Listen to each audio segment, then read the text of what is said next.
networking. It's very effective, we've established that. But my question for you is, where does one start? Good question. Very good question. Let me tell you how I start. I think the first thing I ask myself is, what is my objective? What is my goal in undertaking a piece of networking? Why do I want to meet this person whom perhaps I've identified, but I have no idea as to how I might go about setting up an initial meeting with them? So let's say, for example, that I'm wanting in my business to move more into the digital marketplace. I'm wanting to set up an online shop. It's something I've never done before.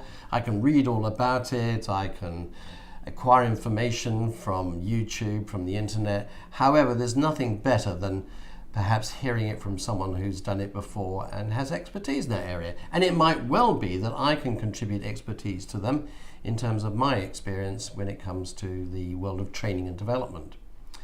So I've set myself a goal. It's really important that you have in mind a clear objective in terms of what you're trying to achieve. That's number one. Number two, very simple.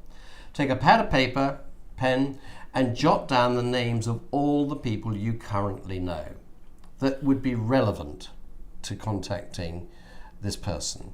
So you would probably exclude your family and maybe your friends, but you think about your business contacts, those people that you work with, and you jot down their names, and you want to be very exhaustive in that. Don't not put down a name because you think they probably wouldn't be very helpful. Whether they're senior or whether they're junior, jot down the person's names. You never know how they might be helpful.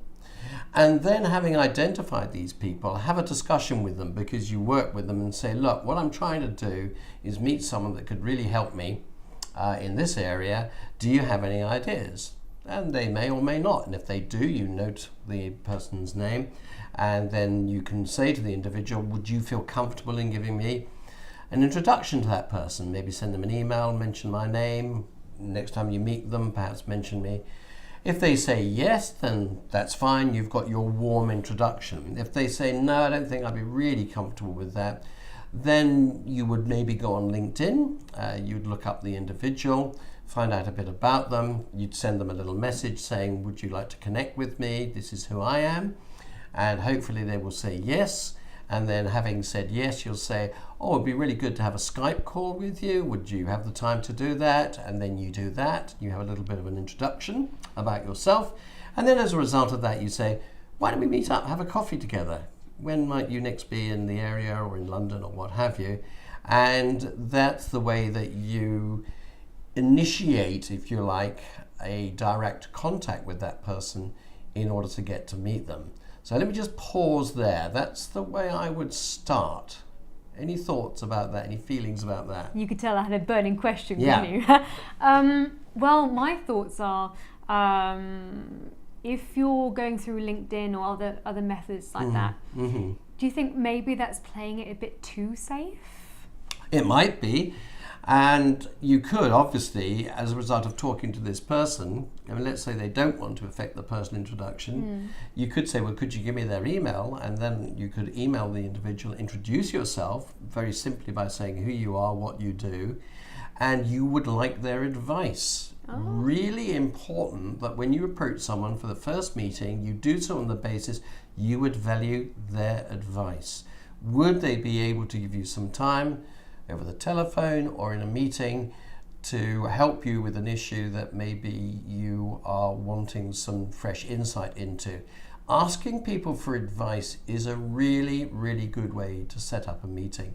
Most people are very happy to help others, very happy to give them their advice, particularly if it's through a contact, a mutual contact, and it's not just sort of coming at them cold.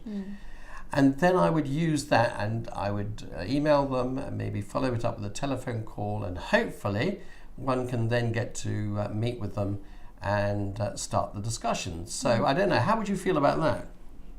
I'm planning it in my head already. I've got a plan worked out now. You see, it's not sort of cold calling. It's not, hello, how are you today? All this ghastly contrived nonsense that we receive each day. It's a much more collegiate way of working in terms of you wanting to meet with them.